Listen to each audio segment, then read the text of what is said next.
सवेरे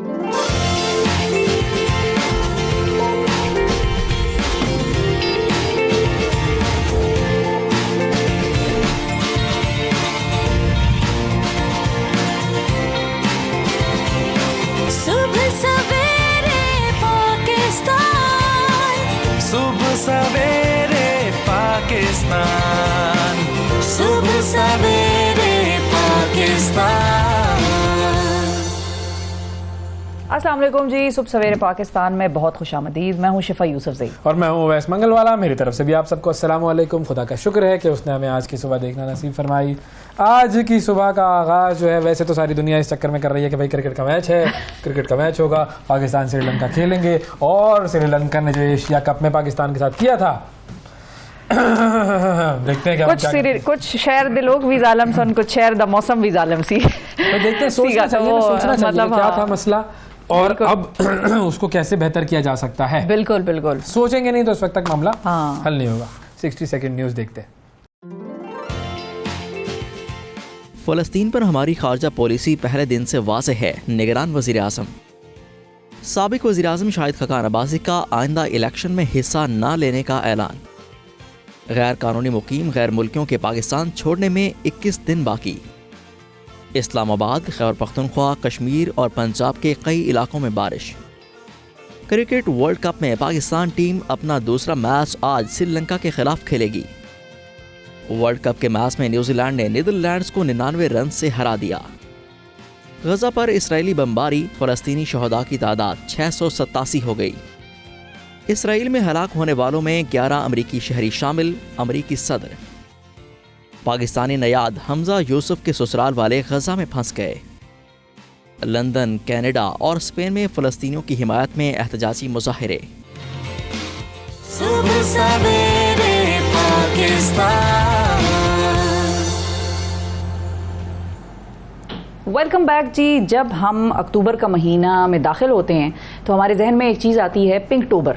और ये पिंक टोबर मनाना शुरू कर देते हैं हम, और एक रिमाइंडर होता है कांस्टेंट जो हम लोगों को भी दे रहे होते हैं अपने प्रोग्राम्स के थ्रू। मुख्तलिफ इवेंट्स भी हो रहे होते हैं पाकिस्तान में, जो ऐवान सदर है वहाँ पर भी मुख्तलिफ इवेंट्स हो रहे होते हैं। सो टॉप टू बॉटम एक ऐसी यूनिफाइड अप्रोच के साथ हम चल रहे हैं पिंक टोबर मनाते हुए, कि जिसमें हमने ये फैसला किया है कि पाकिस्तान में जो ब्रेस्ट कैंसर के केसेस हैं उनमें किसी न किसी तरीके से कोई कमी लाई जाए, या उनकी अवेयरनेस के हवाले से इतने जामे सेशंस किए जाएं कि जिसमें ख़वातीन को, मर्द हज़रात को, उनकी फैमिलीज़ को ये समझाया जाए कि ये वो वाहिद कैंसर है कि जिसका इलाज मुमकिन है और जिससे जान बच सकती है अगर वक्त पर इसका डायग्नोसिस हो जाए, क्योंकि इसके बढ़ने के नंबर्स बहुत तशवीशनाक हैं। और हर 9 अगर नंबर मैं आपको बता दूं तो तकरीबन 1 करोड़ खवातीन ऐसी हैं पाकिस्तान में जो कि रिस्क पर हैं ब्रेस्ट कैंसर के। और वो खवातीन कौन है? वो खवातीन हमारे ही घरों की, हमारी माँ बहनें, बेटियाँ, बच्चियाँ, बीवियाँ, हम सब के जो घरों में खवातीन हैं वो सब रिस्क पर हैं। 1 करोड़ खवातीन को ये रिस्क है और हमने उस रिस्क को कम से कम करना है। और आज हम इसी हवाले से बात करेंगे। ये पूरा महीना जो है वो ब्रेस्ट कैंसर अवेयरनेस का महीना है। ब्रेस्ट कैंसर के हवाले से, आगाही के हवाले से बात होती रहेगी। उमर आफ्ताब साहब जो कि सरबराह हैं पिंक रिबन के, उनसे हम बात करते हैं। हमारे साथ मौजूद हैं। वालेकुम सर। अस्सलामुअलैकुम जी, थैंक यू वेरी मच।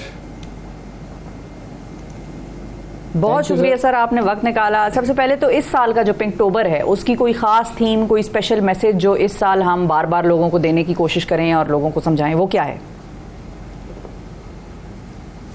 जी बिल्कुल, जो इस दफ़ा हमने जो पिंक टोबर है उसको इस तरह रखा है कि हर वीक जो है उसकी एक थीम है। जैसे जो फर्स्ट वीक है उसको हम हेल्दी लाइफस्टाइल के ऊपर फोकस किया है। हम हेल्दी लाइफस्टाइल पे बात करेंगे क्योंकि अब स्टडीज़ ये बता रही हैं कि 40% ब्रेस्ट कैंसर जो है उसका रिस्क कम किया जा सकता है हेल्दी लाइफस्टाइल के साथ, अगर हम अपनी जो ईटिंग हैबिट्स हैं उनको बेहतर करें, फिज़िकल एक्टिविटी को बेहतर करें, मेंटल हेल्थ को बेहतर करें। इसी तरह जो दूसरा वीक है उसमें हम हाईलाइट करेंगे जो ब्रेस्ट कैंसर का इंसिडेंस जो यंग गर्ल्स में जो बढ़ रहा है। जो थर्ड वीक है उसमें हम मेमोग्राम जो है उसकी इम्पोर्टेंस को हाईलाइट करेंगे। और जो फोर्थ वीक है उसमें हम जो सर्वाइवरशिप है उसको सेलिब्रेट करेंगे, क्योंकि हम एक पॉजिटिव मैसेज भी देना चाहते हैं कि ब्रेस्ट कैंसर से बचा भी जा सकता है और अगर अर्ली डिटेक्ट किया जाए तो इसके बाद एक नॉर्मल ज़िंदगी भी गुजारी जा सकती है। सही। तो ये चार आपके ब्रॉड एरियाज हैं जो इस महीने हम जिसके ऊपर लोगों को आगाही देते रहेंगे। अच्छा, कुछ अगर नंबर्स हमारे साथ आप लेटेस्ट शेयर कर सके। एक बात तो हमने बताई अपने नाजरीन को कि 1 करोड़ खवातीन ऐसी हैं जो कि रिस्क पर हैं, लेकिन कोई और नंबर्स हैं जो कि हमें बता सकें कि कितना प्रेवलेंट है ये मामला और कितनी खवातीन ऐसी हैं जो कि मौत के मुँह में चले जाती हैं सिर्फ इसलिए कि उनका डायग्नोसिस नहीं हुआ था?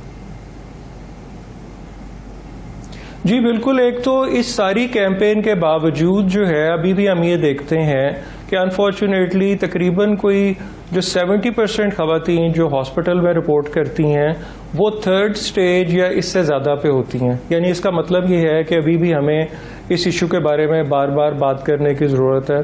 दूसरा जो एक स्टेटिस्टिक्स जो हमारे कॉन्टेक्स्ट में बहुत रेलेवेंट है वो ये है कि जैसे पूरी दुनिया में जो ब्रेस्ट कैंसर की जो एवरेज एज है वो 55 साल है।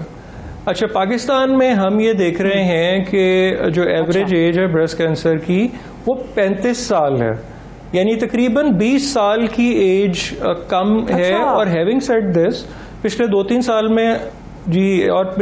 साल में हमने ये देखा कि यंग लड़कियां जैसे कि 17, 18, 19 ईयर की जो एज में उनको भी ब्रेस्ट कैंसर डायग्नोज हो रहा है, जो कि एक अनयूजुअल ट्रेंड है और थोड़ा सा अलार्मिंग सिचुएशन है पाकिस्तान के कॉन्टेक्स्ट में।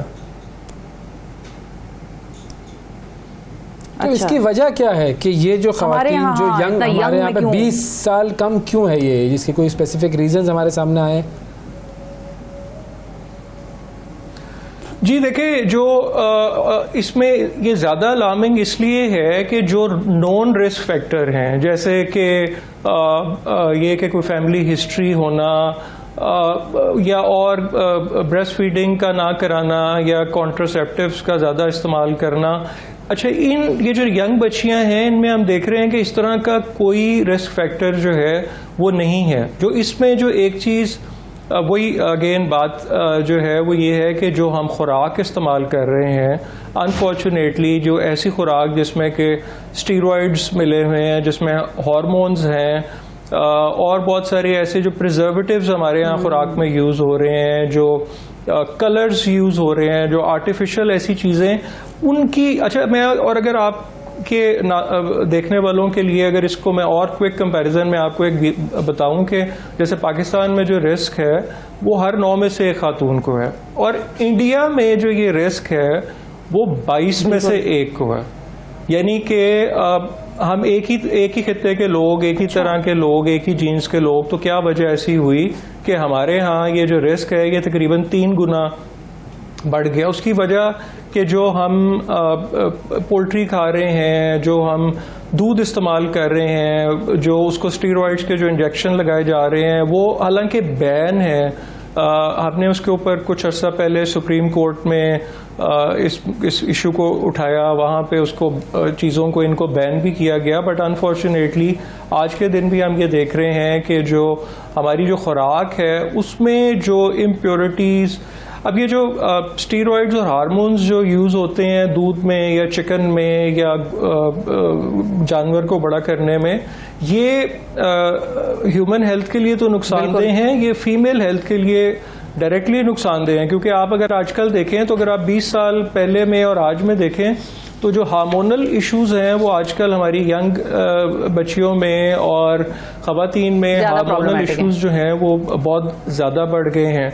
और जो हार्मोन्स जो हैं ये एस्ट्रोजन लेवल पे इफेक्ट करते हैं। ना खवातीन दूध पीना छोड़ सकती हैं और ना हम मुर्गी छोड़ सकते हैं।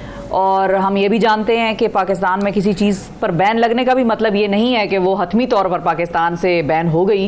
वो चीज़ें इस्तेमाल होती रहती हैं। बैन तो यहाँ पर प्लास्टिक बैग्स भी मैं अक्सर कहती हूँ कि होते रहते हैं और हर हुकूमत आके करती है, फिर अगली हुकूमत को आके बैन करना पड़ता है। तो अब खवातीन पर अपनी ग़िज़ा का और उस तरह से किस तरह से ये ख्याल रखें और क्या करें, खाना भी नहीं छोड़ दें? देखिए, मुझे ये लगता है जब हमने ये कैंपेन शुरू की थी ना तो उस वक्त भी हमें ये था कि हमें खौफ नहीं सिर्फ पैदा करना चाहते थे, बल्कि हम ये चाहते थे कि साथ साथ ट्रीटमेंट फैसिलिटीज़ भी अवेलेबल हों, डायग्नोस्टिक फैसिलिटीज़ भी अवेलेबल हों।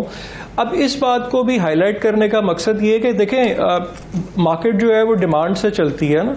अगर लोग कम से कम इस बात पे अवेयर हों कि वो जो खुराक ले रहे हैं उस पे बार बार बात करें, उस पे जिस वेंडर से ले रहे हैं, जिस दूध वाले से ले रहे हैं, अगर ये बात को हम कम से कम मतलब ये बिल्कुल एक मुश्किल बात है कि हम कैसे क्या खाएं। हर बंदा तो अपना फार्म हाउस नहीं बना सकता कि वो अपनी सारी चीज़ें जो है वो खुद प्रोड्यूस कर ले, लेकिन कम से कम हम इस इशू पे एक डिमांड बेस्ड अप्रोच पे तो जा सकते हैं ना, कि अगर हर बंदा, अगर मैं और आप अपना जो दूध वाला है उसको इस बात पे जो है वो अकाउंटेबल करें, हम चिकन वाले को अकाउंटेबल करें, तो मुझे लगता है कि बहरहाल ये मुश्किल बात है। लेकिन देखें, अगर हमें अपनी पूरी कौम की सेहत का ख्याल रखना है तो हमें बहरहाल ये वाले स्टेप्स जो हैं वो लेने होंगे। और खुराक से कैंसर ओवरऑल पाकिस्तान में हर साल तकरीबन कोई 14-15% के करीब अनफॉर्चुनेटली बढ़ रहा है, और इसमें बिल्कुल खुराक का बहुत बड़ा रोल है।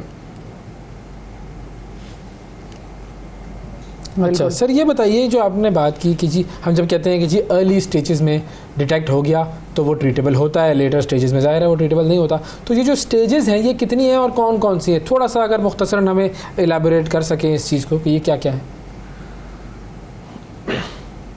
देखें, 4 स्टेजेस होती हैं। फर्स्ट स्टेज है, सेकंड है, थर्ड। अच्छा, जो थर्ड स्टेज है उसमें फिर आहिस्ता आहिस्ता अनफॉर्चुनेटली ज़्यादातर जो कैंसर है वो एक बॉडी पार्ट से दूसरे में चला जाता है, और फिर फोर्थ स्टेज पे तो वो बॉडी के काफ़ी हिस्सों में। अच्छा, लेकिन इसमें जो ज़्यादा आई थिंक इम्पॉर्टेंट चीज़ है वो ये है कि अर्ली डिटेक्ट करना कैसे है।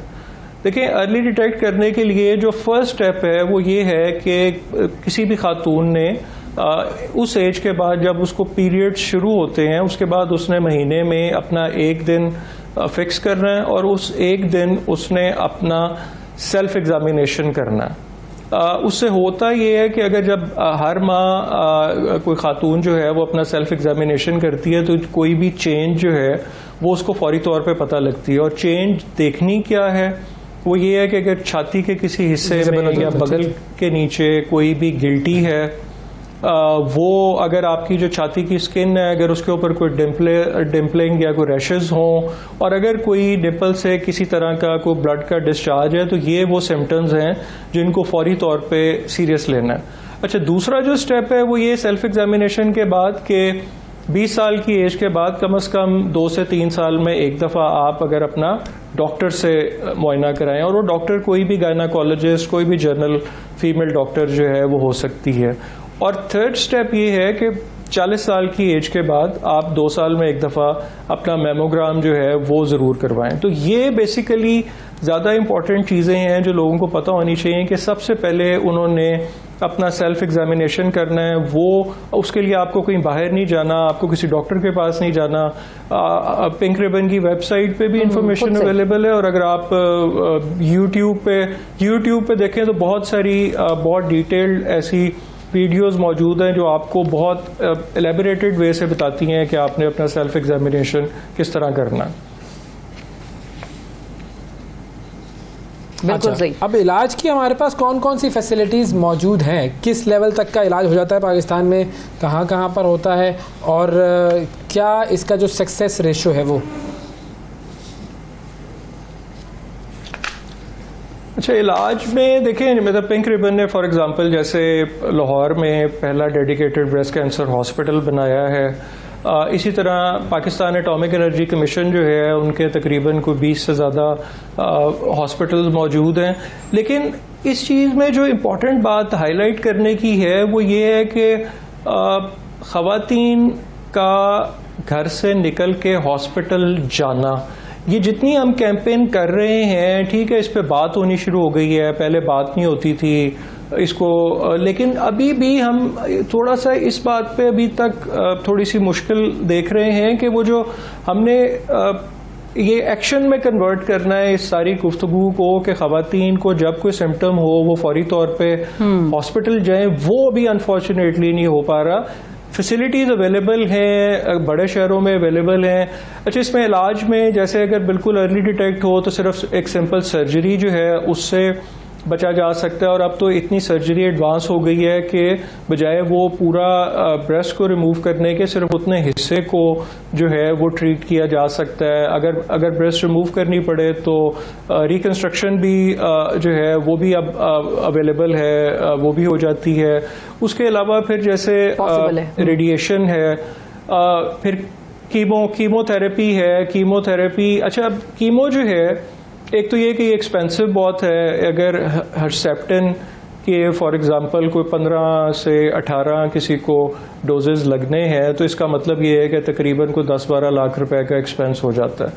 तो फैसिलिटीज़ तो अवेलेबल हैं, लेकिन बार बार इस बात को हाईलाइट करने का, अर्ली डिटेक्शन पे बात करने का मकसद ये है कि अगर इसको अर्ली डिटेक्ट किया जाए तो वो शायद बिल्कुल किसी छोटी सी एक सर्जरी से ही जान बचाई जा सकती है, बजाय ये कि उसको लेट करके और कीमो के और रेडिएशन के तकलीफदेह अमल से गुजरना पड़े।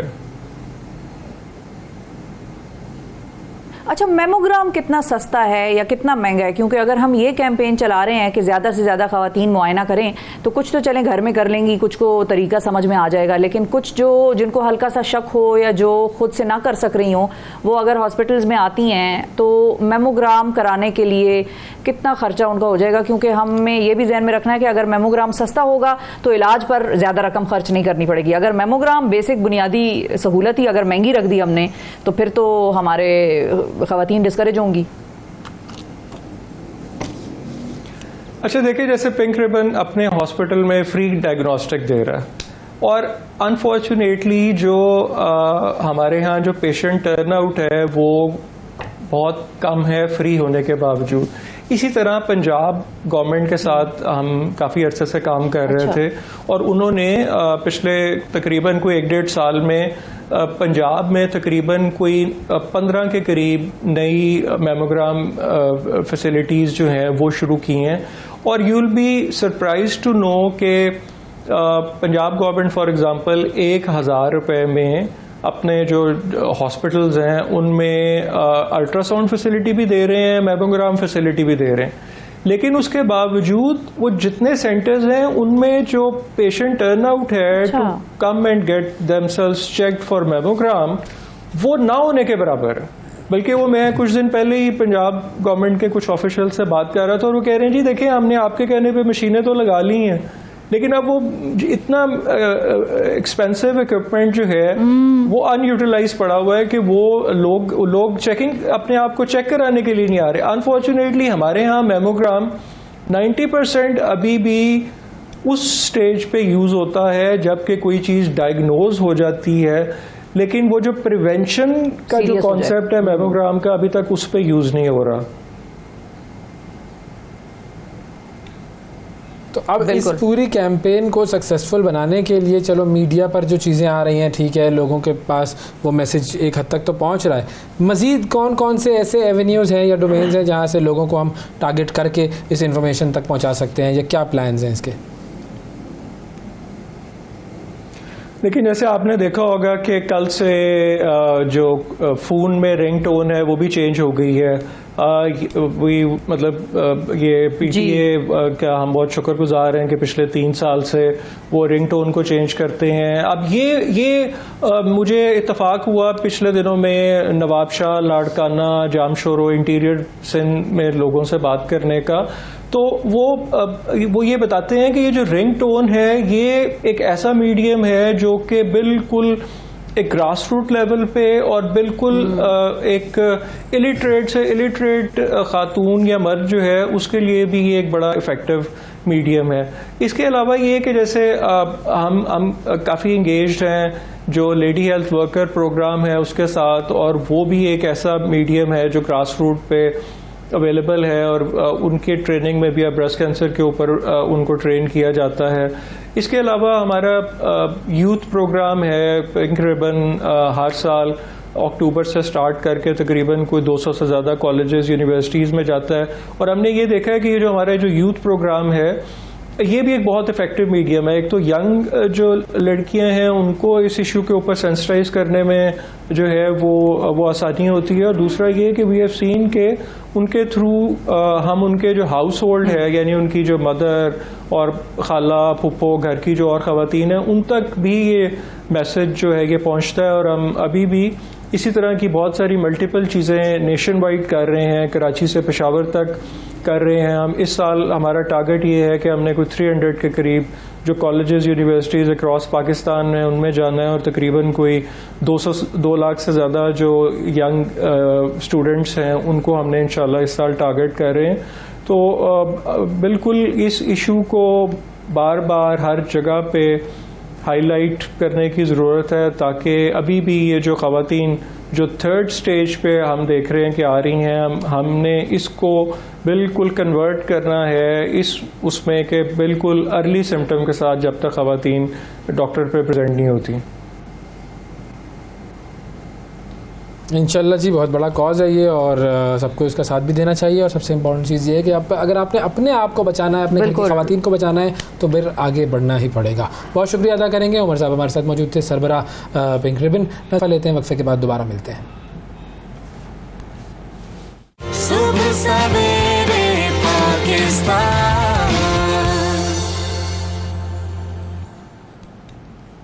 वेलकम बैक जी। कुछ बात करते हैं ज़लज़लों के हवाले से। और 9 सितंबर को मराकश में आने वाले ज़लज़ले से 3000 के करीब अफराद जाँ बहक हो गए, जबकि 6000 से ज़ायद ज़ख्मी हुए। इसी तरह फरवरी में तुर्किया और शाम में आने वाले ज़लज़ले से 50,000 से ज़ायद अफराद जाँ बहक हो गए थे। साइंसदान अब ये तो जान चुके हैं कि कौन से इलाकों में ज़लज़ले आएंगे, लेकिन ये नहीं बता सकते कि ये ज़लज़ले कब आएंगे और किस स्केल पर, किस नौइयत के होंगे।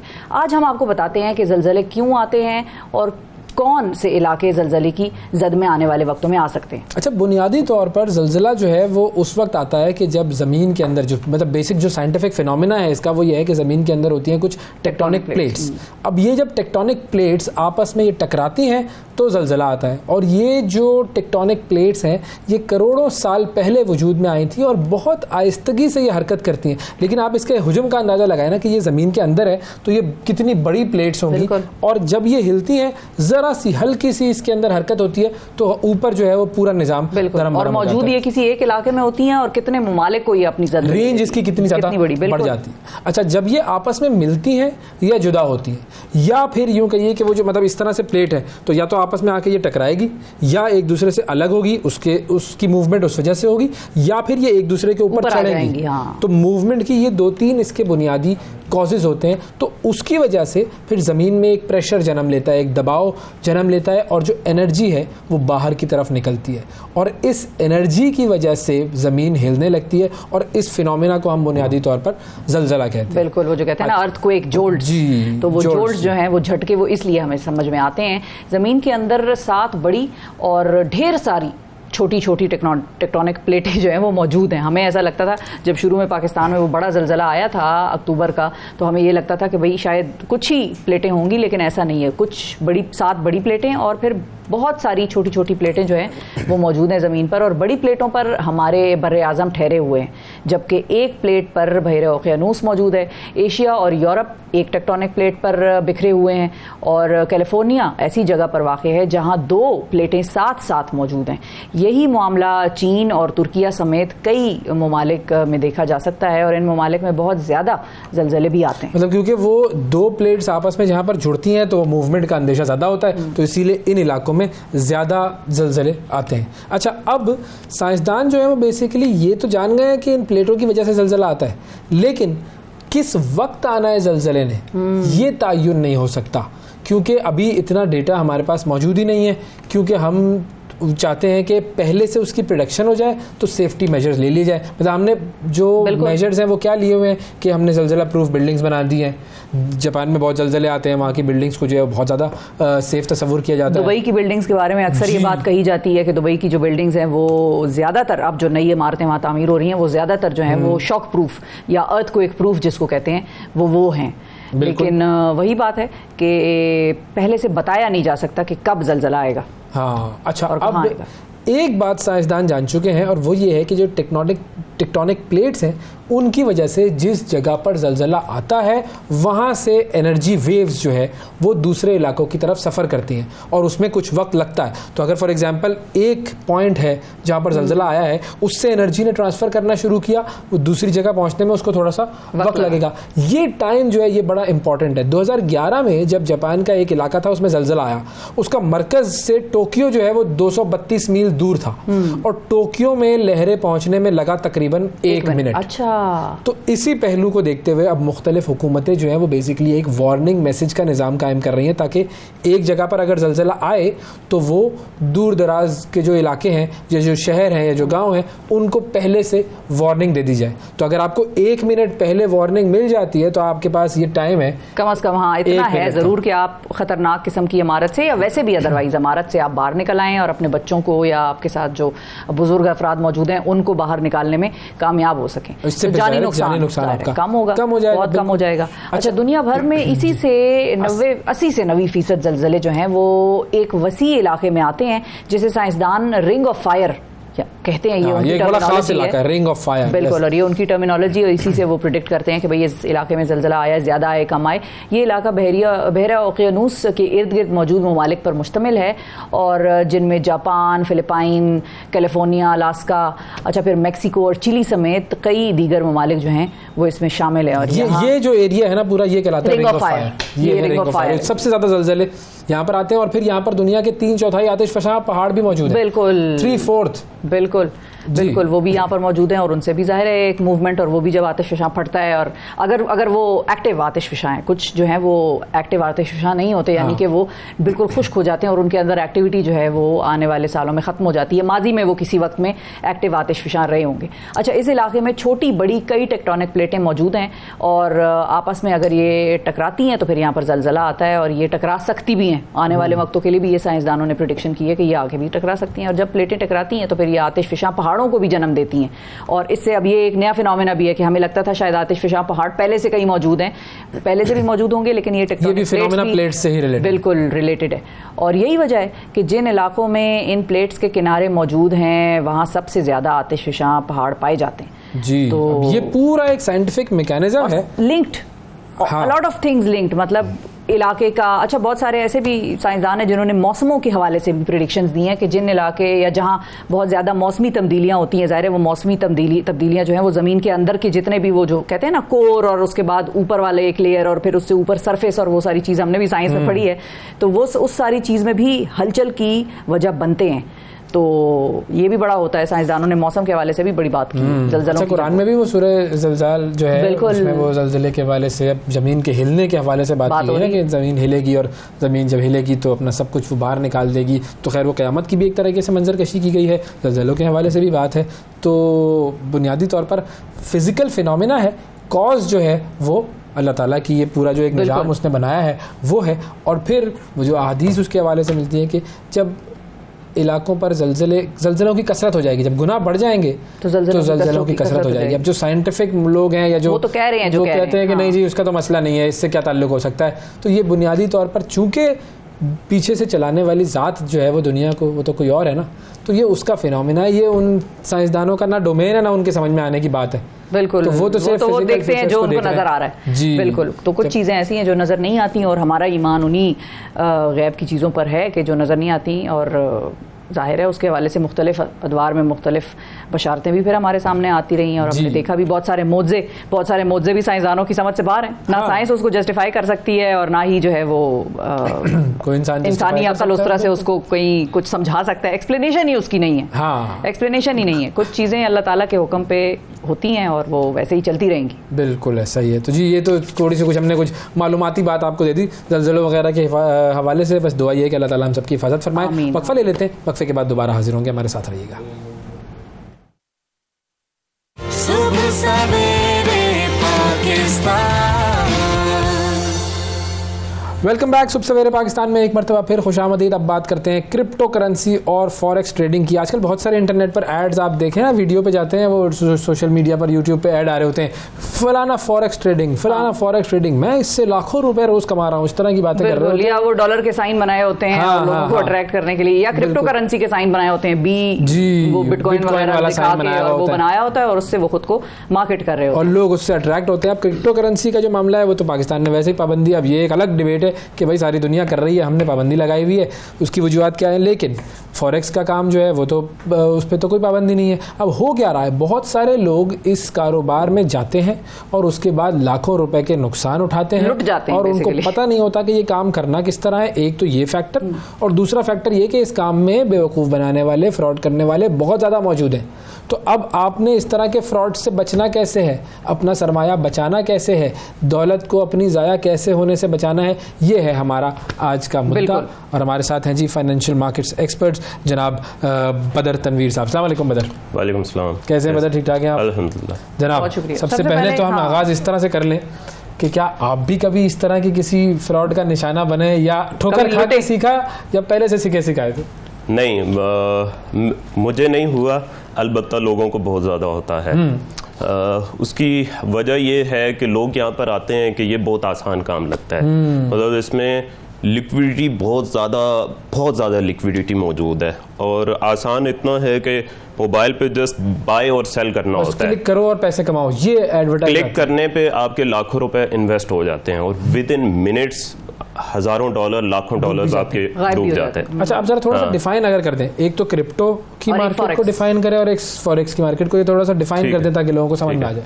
अच्छा, ये पूरी ना एक फाइनेंशियल मार्केट है, जैसे शेयर मार्केट है, स्टॉक मार्केट है, वो कंट्रीज लेवल पे होती है।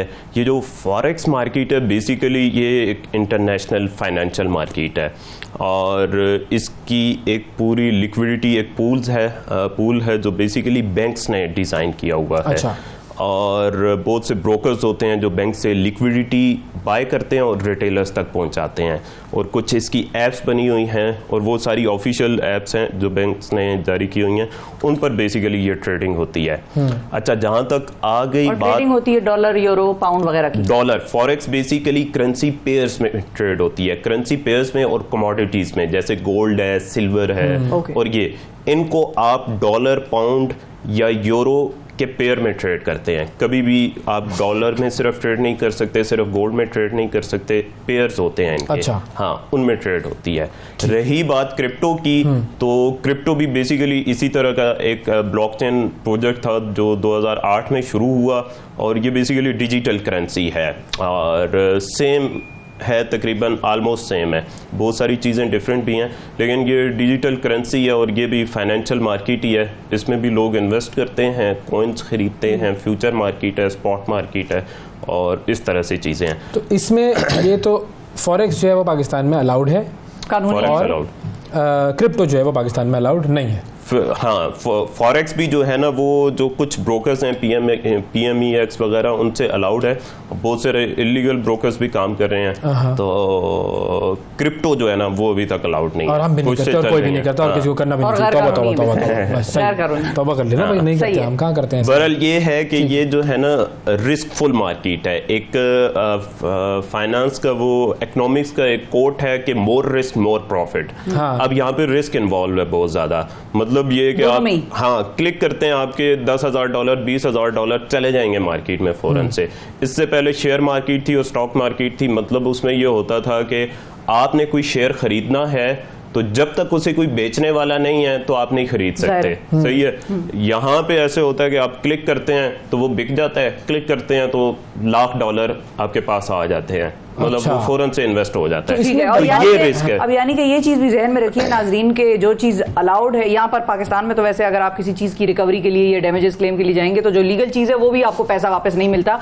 तो जिस चीज में आप अलाउड नहीं है उसमें, उस एंटिटी, उस टेरिटरी में अगर आप घुस गए हैं तो फिर तो आप अपना पैसा सरमाया भूल जाए, फिर तो आपकी मदद भी नहीं कोई कर सकता। अब इसमें प्रॉब्लम्स क्या आती हैं लोगों के साथ, जो आप कह रहे हैं कि भाई लोग लाखों करोड़ों का सरमाया उनका डूबता है, वो कैसे इशू क्या होता है? अच्छा, बेसिकली फ्रॉड बहुत कम होता है, मतलब वो इस तरह से होता है कि इसकी एजुकेशन मौजूद नहीं है, ट्रेनिंग इसकी मौजूद नहीं है। यूरोप में, अमेरिका में, वहाँ पर इसकी ट्रेनिंग्स मौजूद हैं, और लोग इससे लाखों कमाए वाली बात है, वहाँ पे लोग लाखों कमाते भी हैं। लोग यहाँ पे आते हैं बस देख के कि यार बहुत ही आसान है तो आ जाओ इधर, और सीखते नहीं हैं, और उस बुनियाद पर वो बस सट्टा खेल रहे होते हैं। और फिर जो लोग, जो एप्स या जो एडवर्टाइजमेंट उन्हें यहाँ पर लाती है, वो उन्हें फरारी और लेमोजीन और मर्सिडीज दिखा कर लाती है, तो वो फिर समझते हैं कि हम 10 दिनों में वहां तक पहुंच जाएंगे, तो वो गाड़ियां बेच देते हैं, घर बेच देते हैं, बाइक्स बेच देते हैं, तो वो डूब जाते हैं। लेकिन लोग बनाते भी बहुत हैं। मतलब इसमें बनाने के लिए इन्वेस्टमेंट नहीं चाहिए, ये आज मैं यहाँ पे बताऊं। इन्वेस्टमेंट इसमें बनाने के लिए, हाँ, पैसा बनाने के लिए इन्वेस्टमेंट नहीं चाहिए। मेरे YouTube चैनल पे अभी मैंने एक स्टूडेंट का वो पॉडकास्ट अपलोड की, उसने $500 इन्वेस्ट किए और 2 महीनों में वो $30,000 बना चुके। वो सब स्क्रीनशॉट्स वगैरह मैंने उसने ऐसा क्या कर दिया जो बाकी लोग नहीं करते भाई? ये बेसिकली स्किल है, और स्किल से भी बढ़ के इमोशन कंट्रोल है।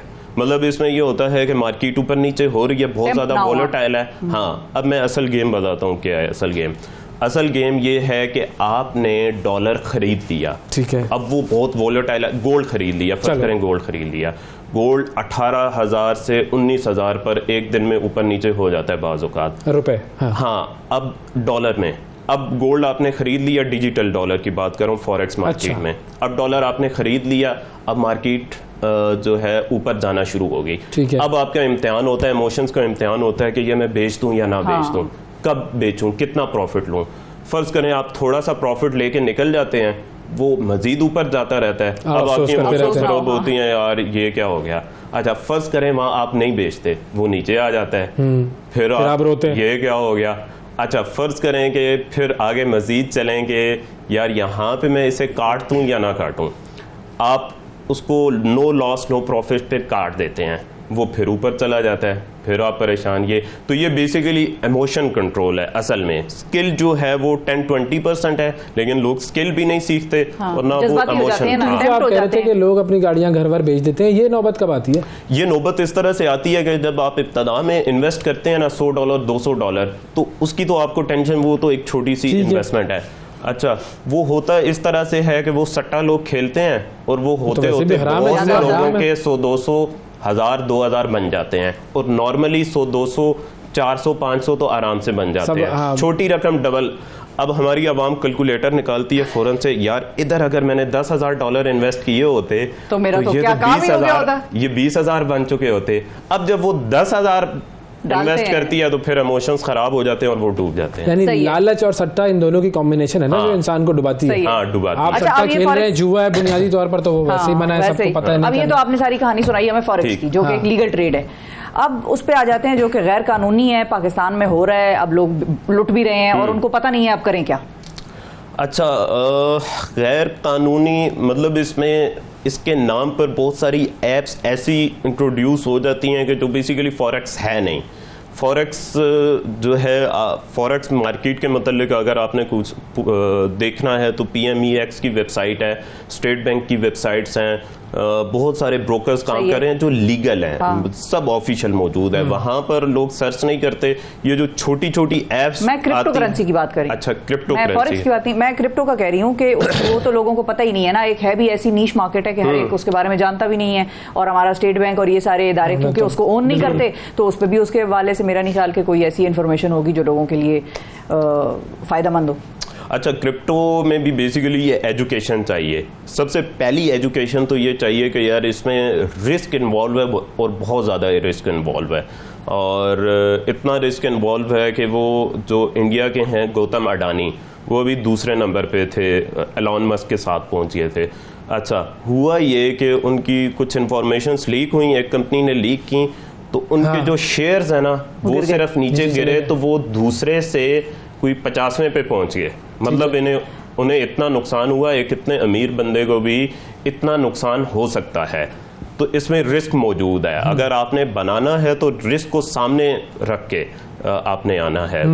लेकिन बात तो वही है ना कि यहाँ तो अलाउड नहीं है। अच्छा, इसमें क्या इशू क्या है कि बाकी ममालिक में हो रहा है और हम नहीं कर पा रहे, क्या वजह है इसकी? बस इस पर तो बहुत सारी कोशिशें हुई हैं। ये तो हमारी गवर्नमेंट को सोचना चाहिए कि मतलब अगर इसकी थोड़ी बहुत भी इंफॉर्मेशन प्रोवाइड, मतलब इसकी एजुकेशन प्रोवाइड की, जैसे मैंने अपना बताया, अपने स्टूडेंट्स वगैरह का बताया, तो मतलब बहुत कम इन्वेस्ट करके बहुत ज़्यादा बनाया जा सकता है अगर प्रॉपर मौजूद हो।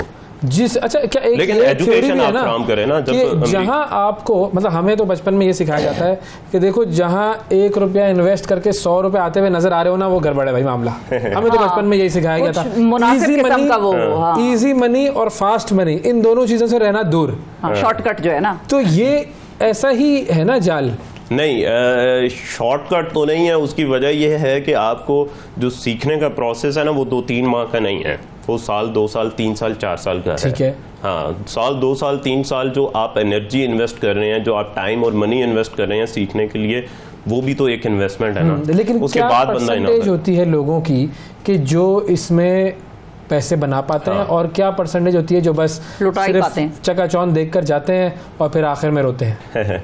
अच्छा, वैसे रियली बताऊं तो ये जो फॉरेक्स क्रिप्टो मार्केट है, इसमें more than 90% of India Pakistan loss करते हैं। सिर्फ 10% लोग बनाते हैं। और बनाने वाले ज्यादातर ताल्लुक उनका इस खित्ते से होता है या वो सारे बाहर बैठे हैं? मतलब नहीं, यहाँ पर भी हैं, बहुत से लोग हैं, यहाँ पर भी हैं, वहाँ पर भी हैं, लेकिन यहाँ पर लॉस करने वाले ज़्यादा हैं क्योंकि सीखे बगैर आ जाते हैं, फिजिबिलिटी के बगैर आ जाते हैं।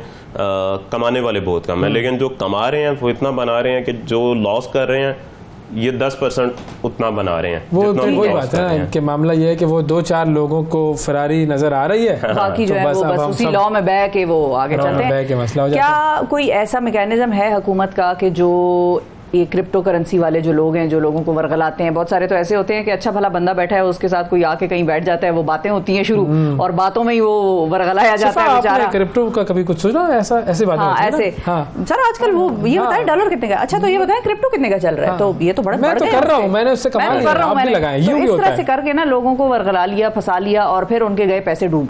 तो क्या उसकी रिकवरी का किसी किस्म का कोई मैकेनिज्म, कोई चांस, इम्कान मौजूद है पाकिस्तान में? नहीं, रिकवरी तो कोई चांस नहीं है। जो डूब गया। होता क्या है ऐसे कि बेसिकली भाई बता रहा कि मैं एक जगह बैठा हूँ, उन साहब के 5-6 स्कूल्स वो डिस्कस करे, ये टीचर रखी, ये टीचर इस तरह से। तो मैंने उन्हें मोबाइल पे दिखाया, यार ये मैंने अभी $50-60 बनाए हैं विद इन मिनट। किन चक्रों में इतने बड़े बड़े बिजनेस, इतनी टेंशन होती है उसमें और पता नहीं क्या क्या होता है। तो इस काम की तरफ लोग बेसिकली इस तरह से छोटे मोटे अकाउंट्स दिखाते हैं $100 $150 पे, और लोग उसमें फिर उनको $10,000 करोड़ रुपए इन्वेस्ट कर देते हैं, और फिर वो डूब जाते हैं। बेसिकली वो इस टाइप के फ्रॉड होते हैं। वो बंदा ट्रेन नहीं होता इससे कबल, वो जुआ खेल रहा होता है।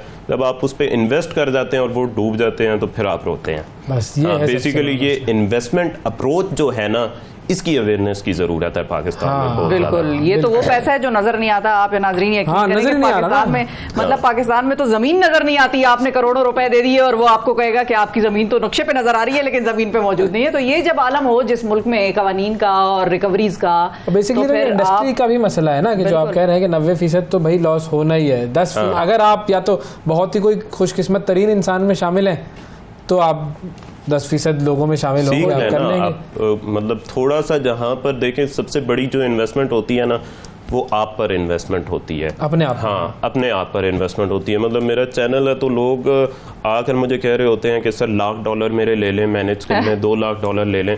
जाहिर है मेरा तो ये काम नहीं है, मैं तो जाहिर है अगर आप मेरे से बात करवा दिया करें, उनको समझा दूंगा। हाँ, सही तरीके से समझाऊंगा उनको। तो वो मतलब आप खुद पर इन्वेस्ट क्यों नहीं करते? उन लाख में से आप 2,000 3,000 अगर खुद पे इन्वेस्ट कर दें, खुद को सिखा दें, किसी से सीख लें।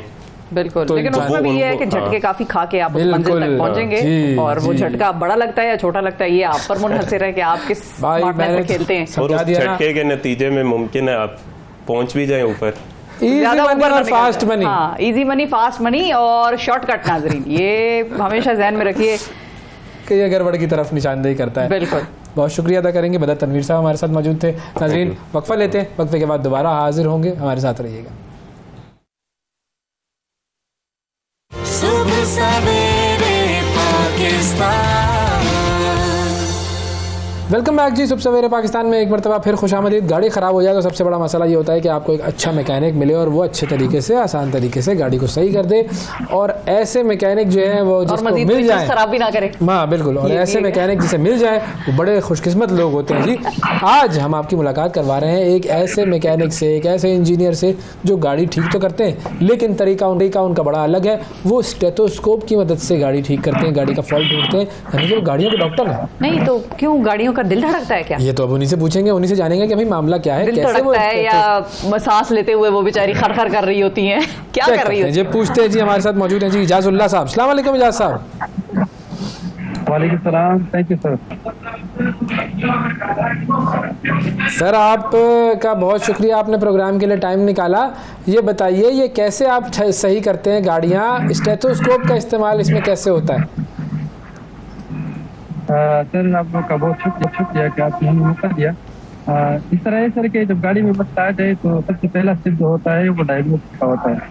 जब तक कोई मसला डायग्नोस ना हो जाए तब तक उसकी रिपेयर और उसकी मेंटेनेंस कोई मायने नहीं रखती। जहाँ तक स्टेथोस्कोप की बात है तो जो आवाज़ें गाड़ी से आ रही होती है या वाइब्रेशन होती है तो पिन पॉइंट हमें पता नहीं होता कि कहाँ से ये आवाज़ आ रही है। स्टेथोस्कोप का असल में काम ये है कि आपको ये पिन पॉइंट वो जगह बता देती है कि ये आवाज़ की वाइब्रेशन किधर से आ रही है। उधर की फिर हम फर्दर डायग्नोसिस करते हैं और फर्दर अगर मेंटेनेंस जरूरत हो तो मेंटेनेंस करते हैं। तो ये असल में स्टेथोस्कोप का फायदा है। आप इंजन में जो आ रही है, कोई ट्रांसमिशन से आवाज आ रही है, कोई यहाँ पर मतलब के टायर से आवाज आ रही है, तो वो सारी हम इसी तरह मतलब पता कर लगाते हैं कि ये आवाज की वाइब्रेशन यहाँ से है।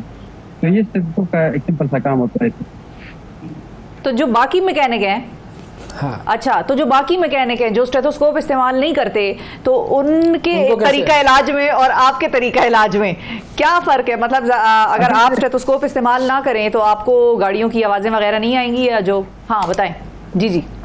असल में स्टेथोस्कोप के जरिए के अलावा भी काम हो सकता है, लेकिन वो टाइम मांगता है। यानी एक काम आप आधे घंटे में कर सकते हैं, वो फिर आप 3 घंटे में करेंगे, 4 घंटे में करेंगे। आपको मुख्तलिफ चीजें खोलनी पड़ेगी, उसको देखना पड़ेगा कि कौन सी जगह खराब है, कौन कहाँ पर मसला है। स्टेथोस्कोप आपको बिल्कुल पिन पॉइंट वो जगह मतलब बता देती है कि भाई आवाज किधर से आ रही है। इंजन से आ रही है तो इंजन में मसला है, ट्रांसमिशन से आ रही है तो ट्रांसमिशन। अच्छा, लोकेशन ढूंढने के लिए ही इस्तेमाल होता है ये स्टेथोस्कोप? बिल्कुल। या फिर ये कि अलग अलग आवाजें अलग अलग बीमारियों की वजह से होती हैं, ये भी पता लग जाता है? बिल्कुल, मुख्तलिफ वाइब्रेशंस और मुख्तलिफ आवाजें मुख्तलिफ मसाइल का पता देती हैं। अच्छा, आप जरा एग्जाम्पल से समझाएं, मिसाल के तौर पर रेडिएटर के कौन कौन सी चीजों की कौन कौन सी आवाजें होती हैं, कौन कौन सी बीमारियों में कैसी कैसी आवाज आ रही होती है, ये जरा समझाएं ना। असल में रेडिएटर में तो एक जो मेन चीज लगा होता है वो एक पंखा लगा होता है, ठीक है, फैन। वहाँ पर जो कोई मसला है तो उसका पता चलता है। इसी तरह जो वाटर बॉडी जिसको कहते हैं या वाटर पंप जिसको कहते हैं, अगर उसमें मसला है तो उसकी आवाज का भी पता चलाया जा सकता है। इसी तरह मुख्तलिफ गाड़ी में जितने पार्ट हैं, हर एक चीज की अपनी आवाज होती है। लेट्स सपोज अगर आपके पास शॉक अब्जॉर्बर है तो उसकी आवाज अलग होगी, अगर आपके पास स्टीयरिंग बॉक्स है उसकी आवाज अलग होगी, अगर कोई डेस्क में मसला है तो उसकी आवाज अलग होगा, अगर इंजन में मसला है तो इंजन में कहाँ पर मसला है उसकी मुख्तलिफ आवाजें होती हैं। और ये वही पहचान सकता है जो एक्सपर्ट बनता हो, जिस चीज में एक्सपर्ट हो। तो हम यही काम करते हैं सिर्फ। तो आपको इस चीज का एक्सपर्ट बनने में कितना अरसा लगा और कब आपने शुरू किया था स्टेथोस्कोप का इस्तेमाल? स्टेथोस्कोप का इस्तेमाल हमने 2019-20 से स्टार्ट किया है। और पहले मैंने खुद केमिकल इंजीनियरिंग के चीज़ों को सबसे पहले पढ़ा, फिर जब हमने टीम बनाई तो हमारी एक टीम है, यानी सिर्फ मैं एक एक्सपर्ट नहीं हूँ, हमारे पास एक टीम मौजूद है, वो इस टीम में एक्सपर्ट है। तो हम टीम मिलकर काम करते हैं।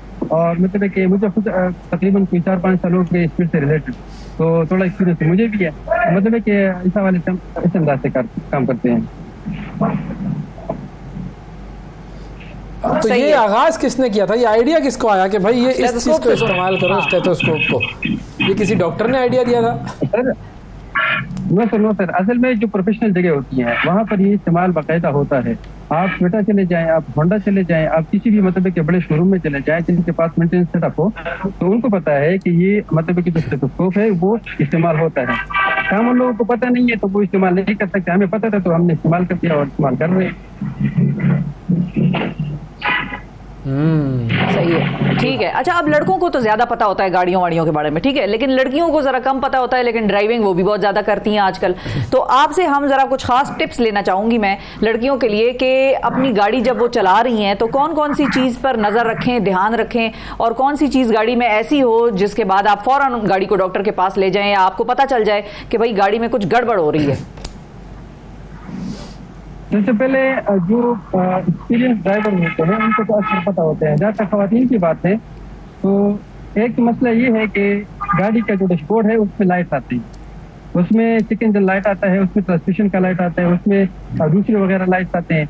तो जो भी वार्निंग साइन आ जाए स्पेसिफिकली एबीएस का, इंजन का, तो तो उस वक्त आपको ये करना है कि आपने गाड़ी को किसी मैकेनिक, किसी शोरूम के पास ले जाना है।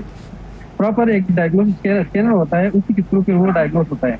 तो ये एक सिंपल स्टेप है। अगर कोई और इशू है तो मतलब है कि उस हवाले से फिर आपको मैकेनिक से रब्ता करना पड़ेगा।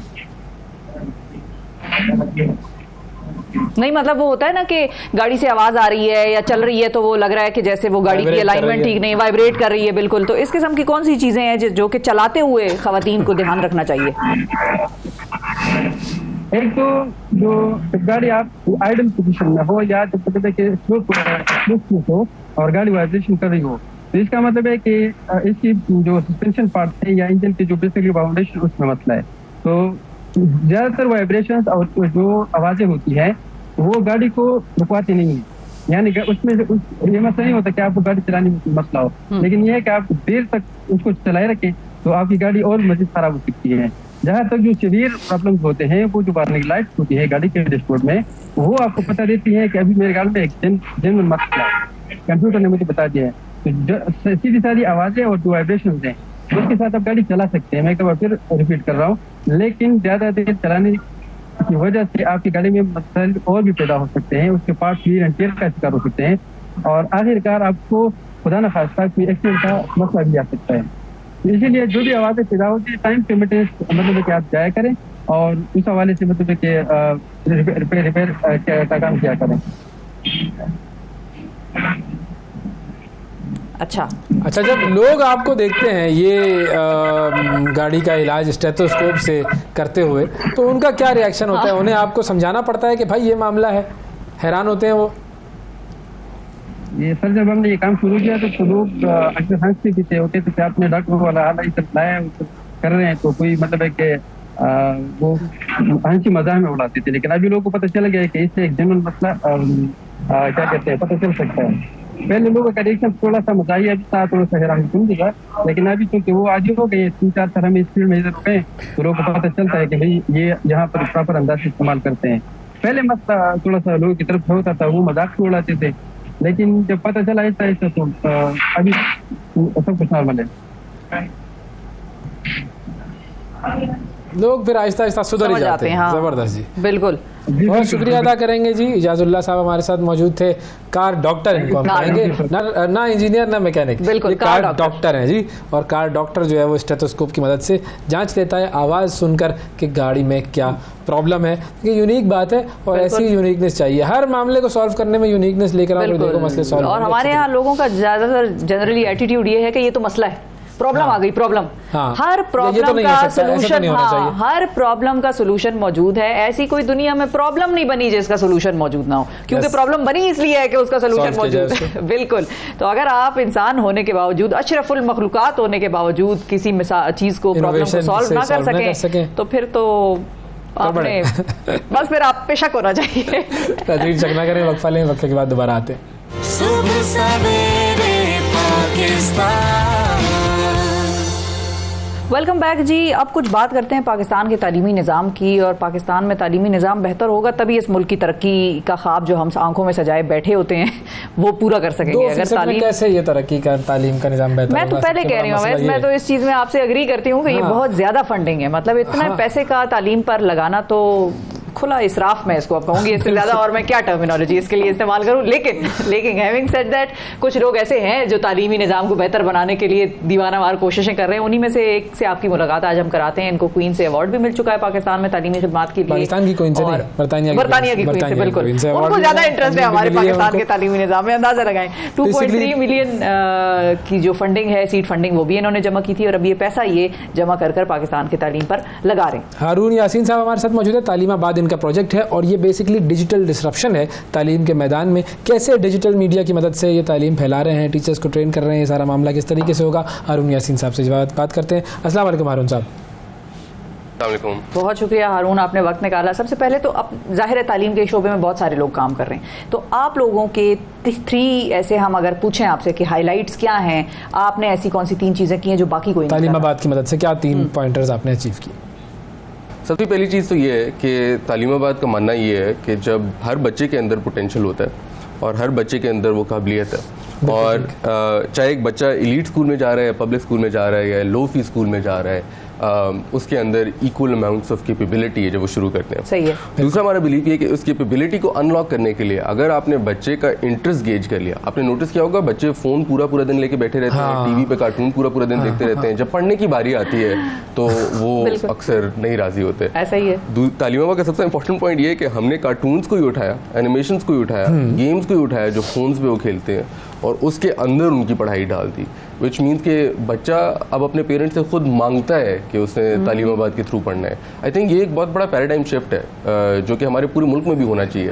हमने इसको टीवी पे भी, पीटीवी पे रोज़ सुबह 7 बजे और शाम 5 बजे प्रोग्राम नशर होता है। तकरीबन 85 लाख बच्चे regularly tune in and watch those programmes. इसका मतलब ये है कि बच्चे उसको एज एंटरटेनमेंट देख रहे हैं और उसको देख के खुश हो रहे हैं। तो ये दूसरा बड़ा प्रेमिस है। और तीसरा, हमने इस सर्विस को अब प्राइवेट स्कूलों को भी देना शुरू कर दिया। अच्छा। पाकिस्तान में अब आधी आबादी प्राइवेट स्कूल्स में जाती है।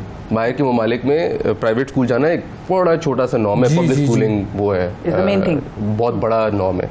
पाकिस्तान में क्योंकि पब्लिक स्कूल इंफ्रास्ट्रक्चर थोड़ा कमज़ोर है और पॉपुलेशन बहुत जल्दी से बढ़ रही है, तो प्राइवेट स्कूल बहुत ज़्यादा फैल चुके हैं। अनफॉर्चुनेटली आप सबने सुना होगा प्राइवेट स्कूल्स में पढ़ाई इतनी अच्छी नहीं है। तो हमने क्या किया, हमने प्राइवेट स्कूल में उन्हीं नौजवानों को जो वहाँ पे पढ़ाने आते थे उनको एक मोबाइल ऐप के ज़रिए, मॉनिटरिंग के ज़रिए और टूल्स के ज़रिए वर्ल्ड क्लास टीचर्स बनाना शुरू कर दिया। ताकि आपको गली मोहल्ले में भी जो सना स्कूल है, समीना स्कूल है, सनशाइन स्कूल है, वो भी इस तरह की पढ़ाई दे जो इंटरनेशनल स्टैंडर्ड्स के मुताबिक है। अच्छा, थोड़ा सा ज़रा अगर एक्सप्लेन कर सकें कि ये जैसे आपने कहा कि वो टेलीविजन देख के या मोबाइल देखकर उससे पढ़ रहे होते हैं, तो वो वीडियोस की मदद से होता है। अब ये वीडियोस में बच्चा क्या देख रहा होता है, क्या सीख रहा होता है, किस तरह होता है ये? मैं आपको एक मिसाल देता हूँ। हम लोगों ने जब इमला पढ़नी होती है, हम सब की इमला पाकिस्तान में थोड़ी कमज़ोर होती है। हम लोग ने अगर हम इंग्लिश में बैट लिखना हो तो हम ब ए ट लिखते हैं, फोनिक्स से करते हैं, राइट। हमने स्कूलों में कैसे पढ़ा, बे लिफ बा ते बात, राइट। लाइक हम लोग की फोनिक्स की फाउंडेशन उर्दू में ठीक नहीं हुई। जब बच्चे टीवी पे देख रहे होते हैं, मोबाइल पे कर रहे होते हैं, तो वो एक गेम खेल रहे होते हैं। अच्छा। हर अल्फ़ाबेट जो है ना हवा में उड़ रहा होता है। जैसे बच्चा उसको पकड़ता है उस अल्फ़ाबेट को, तो उसकी फोनिक्स की आवाज़ ब ब ब ब बोलना शुरू कर देता है। और बच्चे इस तरह ट्रायल एंड एरर, कोई उनको रोक टोक नहीं कर रहा होता, वो खुद ही पहले गलत डालते हैं फिर ठीक डालते हैं। ड्रैग एंड ड्रॉप करके बच्चे जो है फोनिक्स के जरिए वो चीज़ सीख रहे होते हैं। बच्चे को ये नहीं पता कि उसके ऊपर हैवी किस्म की फोनिक्स जो है वो पढ़ाई जा रही है। उसको तो लग रहा है वो गेम खेल रहा है ट्रायल एंड एरर के जरिए, but in reality what is happening, उसके बाद आप जाके बच्चे का फोनिक्स का टेस्ट लेते हो तो उसने उर्दू की फोनिक्स और उर्दू की इमला और उर्दू की स्पेलिंग और लिटरेसी बहुत दूसरे बच्चों के कंपैरिजन में बेहतर है। इंपॉर्टेंट पॉइंट है कि बच्चे के ऊपर लाद ना दिया जाए वो बोझ जो है। हमारी लगे उसको। कुछ दिन पहले हमारी गेस्ट भी आई थी, बड़ी जबरदस्त एजुकेशनिस्ट थी, उन्होंने कहा कि भाई यही बता रही थी, बच्चों पे लादो मत भाई, इन्फॉर्मेशन उनको एंजॉय कराने दो, वो खुद इंटरेस्ट लें ताकि सीखने के लिए। अच्छा, ये बताएं कि ये बा त वाली बात तो जो है या बैट जो है, ये तो बड़ी बेसिक बुनियादी एक लर्निंग है ना, जिसमें कि क्लास 1 या नर्सरी वाला बच्चा जो है वो इस किस्म की छोटी स्पेलिंग सीख रहा होता है। लेकिन ये खेल में वो सीख जाएगा। हाँ, लेकिन ये किस ग्रेड तक मैक्सिमम आप लोग ये इस तरह से सिखाते हैं वीडियो बेस्ड लर्निंग के थ्रू? प्ले ग्रुप से 5th ग्रेड तक जाती है। और मैं आपको 5th ग्रेड का बहुत इंटरेस्टिंग एग्जांपल देता हूँ। आप बाहर किसी भी जब T20 हो रहा होगा, जब वर्ल्ड कप हो रहा होगा, तो आप बाहर किसी भी बंदे से जाके पूछेंगे ना कि पाकिस्तान को कितने रन चाहिए और कितना रन रेट चाहिए, तो वो आपको बता देगा, हालांकि उसने एक जमात भी नहीं पढ़ी। हमें क्रिकेट की इतनी मोहब्बत है कि हम उसके अंदर रन रेट एक डिवीजन का सवाल है, राइट। 50 रन चाहिए, 2 ओवर रह गए हैं, तो ये डिवाइड करके आप निकालते हो। लेकिन किसी को डिवीजन आती नहीं है, पर वो रन रेट आपको बता देंगे, अफरीदी की इनिंग्स के बारे में बता देंगे, बॉलिंग अटैक के बारे में बता देंगे। हमारी अगर बच्चा 5th ग्रेड में फॉर एग्जांपल डिवीजन पढ़ रहा है या 4th ग्रेड में डिवीजन पढ़ रहा है, तो शुरू होता है, बाबर आजम की एक इनिंग्स आती है स्क्रीन पे। और बाबर आजम की इनिंग्स करते करते एकदम से बीच में पॉज होता है और फिर कैरेक्टर एक आगे कहता है कि आप तो मैच देख रहे हैं, तो ये रन रेट कैसे निकालेंगे। एंड वी फाइंड कि जब बच्चे की इंटरेस्ट की चीज़ हमने रख देते हैं, इसको हम कहते हैं लर्निंग इनर्शिया। बच्चा ज़्यादा इंटरेस्ट से और ज़्यादा मोमेंटम से जाके उस प्रॉब्लम को सॉल्व कर रहा होता है। तो ये मैंने आपको एक सीनियर ग्रेड की एग्जांपल बताई। फ्रैक्शंस अगर बच्चे पढ़ रहे हैं तो वो मिठाई की दुकान के अंदर जाते हैं, कार्टून के अंदर, और एक कभी कभी दर्जी की दुकान में चले जाते हैं और मास्टर साहब हैं एक, और मास्टर साहब से कपड़े नहीं सिल रहे होते, ईद का टाइम आ गया है, डिलीवर करने हैं, और वो फिगर आउट कर रहे होते हैं कि किस तरह उन्होंने नापना है, किस तरह काटना है, किस तरह डिवाइड करना है ताकि ईद के कपड़े सही टाइम पे डिलीवर हो सकें। तो बच्चे उनके कॉन्टेक्स्ट के मुताबिक है and they really love enjoy. मजेदार, मेरा दिल चाह रहा है कि इस तरह से कुछ पढ़ लें। चलें आप दाखिला ले लें। अच्छा, ये बताएं इस पूरे सिनेरियो में उस्ताद का क्या रोल होता है? हाँ, तो हमने 2020 तक हम लोगों ने सिर्फ टीवी और मोबाइल ऐप के ज़रिए किया, और उस पर तकरीबन 85 लाख लोग जो है टीवी पे देखते हैं, 15 लाख लोग मोबाइल ऐप को इस्तेमाल कर रहे थे। और इस वक्त लोगों ने आके हम लोगों को कहा कि जब तक आप टीचर्स को नहीं इंगेज करते और स्कूलों को नहीं इंगेज करते, तो आप, हमारा कंपनी का मैंडेट ये है कि जब हम फारिग हो जाएंगे ना, तो मुल्क की तालीम की ट्रैजेक्टरी पूरी की पूरी बदल जानी चाहिए। अच्छा। एंड दैट मीन्स जब हम स्कूलों के साथ काम नहीं कर रहे तो we couldn't have done much. हमने 2020 में एक प्रोग्राम लॉन्च किया, आपने नोटिस किया होगा, आप गली मोहल्ले में अब स्कूल खुल गया है, सना स्कूल, सनशाइन स्कूल, कितने हर गली मोहल्ले में स्कूल है। हम उन्हीं स्कूलों के पास जाते हैं और सबसे पहले जो एंटरप्रेन्योर उस स्कूल को चला रहा होता है, हम उसको कहते हैं कि आपको तालीमाबाद का ब्रांड मिलेगा। उस ब्रांड से फ़ायदा क्या है कि क्योंकि वो टीवी पे भी लगा हुआ है, पेरेंट्स भी उसको एतबार करते हैं, पेरेंट्स को पता है कि मेरा बच्चा शौक से इधर पढ़ता है, तो वो उस स्कूल में दाखिले ज़्यादा लाता है, क्योंकि उनका इकोनॉमिक इंसेंटिव स्कूल ओनर का पहले आप वो सॉर्ट करते हैं। सेकंड, उस स्कूल में जितने भी टीचर्स हैं, पाकिस्तान में ज़्यादातर टीचर्स, आप तो हम लोग 25,000 30,000 के बारे में सोच रहे थे, 3,000 4,000 एवरेज तनख्वाह है टीचर की। FA पास लड़कियां जो हैं वो उन स्कूलों में पढ़ा रही होती हैं, 20 साल उनकी उम्र होती है।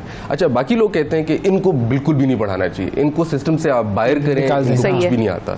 हमारा बिलीफ ये है कि मुल्क में इतनी क्रॉनिक शॉर्टेज है टीचर्स की कि आपको इनके लिए सहूलियत पैदा करनी चाहिए, उनको सर्टिफाई करना है, उनको ट्रेन करना है, उनको मॉनिटर करना है, उसको जर्नी पे पूरे लेके जाके एक वर्ल्ड क्लास टीचर बनाना है।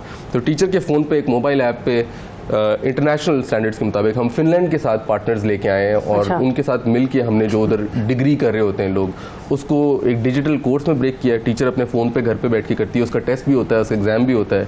जब वो क्लासरूम में पढ़ाने आती है तो लेसन प्लान एक बहुत मुश्किल चीज़ होती है, उसको स्टेप बाय स्टेप बताया जा रहा होता है, अब ये करें, अब ये करें। जैसे आप लोग टेलीप्रॉम्प्टर यूज़ करते हैं, टीचर भी एक किस्म का टेलीप्रॉम्प्टर यूज़ कर रही है, उसके फ़ोन पर सारी इंस्ट्रक्शंस आ रही हैं, साथ एक मॉनिटरिंग टीम बैठी होती है जो देख रही होती है, हम डेटा एनालाइज कर रहे होते हैं कि टीचर टाइम पर पढ़ा रही है, ठीक पढ़ा रही है। एंड इवेंचुअली जब बच्चा घर वापस जाता है तो पेरेंट के पास मोबाइल फ़ोन पे भी आ गया होता है कि आज बच्चे ने ये पढ़ा है, इस बटन को दबाएं और बस बच्चे को दे दें कार्टून्स और गेम, वो खुद ही आपसे आके मांग लेगा। तो बच्चे रात को शाम को 7 बजे जाके मांगते हैं कि हमने इसके थ्रू पढ़ना है। अच्छा, इसमें एक और चीज़ है, एक जो प्रॉब्लम नज़र आती है वो ये कि स्क्रीन टाइम इसमें बहुत ज़्यादा हो गया। तो वो जो स्क्रीन टाइम है, ज़ाहिर है हम सब जानते हैं कि वो बच्चों के लिए सही नहीं है, तो फिर इस प्रॉब्लम का क्या हल है? एक्चुअली बच्चों का स्क्रीन टाइम इतना ज़्यादा नहीं है, टीचर्स का स्क्रीन टाइम ज़्यादा है, क्योंकि टीचर्स वो सारी चीज़ पढ़ रहे हैं, उसको देख रहे हैं। आप नोट करेंगे कि आप आज पूरा दिन लैपटॉप के सामने गुजारेंगे, और टीचर्स जो हैं जिन्होंने कोई सर्टिफिकेशन हासिल नहीं की हुई, we think it is okay कि उनके पास इतनी ज़्यादा सर्विसेज उनके फ़ोन पे आ रही हैं। अगर हम मैनुअली ट्रेन कराने बैठ जाएँ उनको तो it's army out there of teachers, हम नहीं कर पाएंगे। टीचर्स के लिए स्क्रीन टाइम ज़्यादा है, बच्चों के लिए रिलेटिवली कम है, क्योंकि वो शाम को जाके टीवी पे देख लेते हैं 20-30 मिनट, या फिर फ़ोन पे अपने पेरेंट्स की 20-30 मिनट कर लेते हैं। ब्रॉडली हमारा मानना ये भी है, हम जब स्टडी करते हैं कि बच्चे वैसे ही टीवी देख रहे हैं और वैसे ही फ़ोन इस्तेमाल कर रहे हैं। और टीवी पे कोविड के दौरान और ये जब भी पाकिस्तान में हादसे होते हैं तो टीवी पे क्या क्या देख लेते हैं हमारे बच्चे।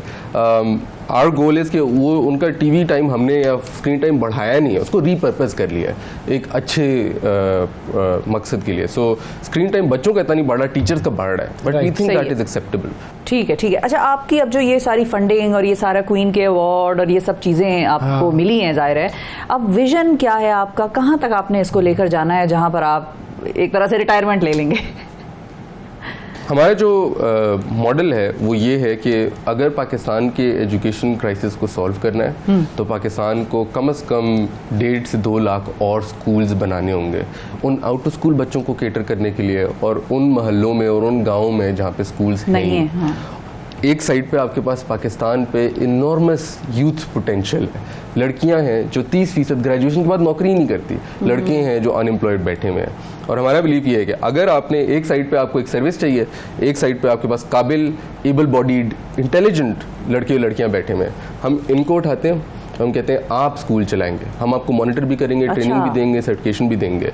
और सो फार हमने कोई 1 साल के अंदर 150 ऐसे स्कूल खोल दिए हैं।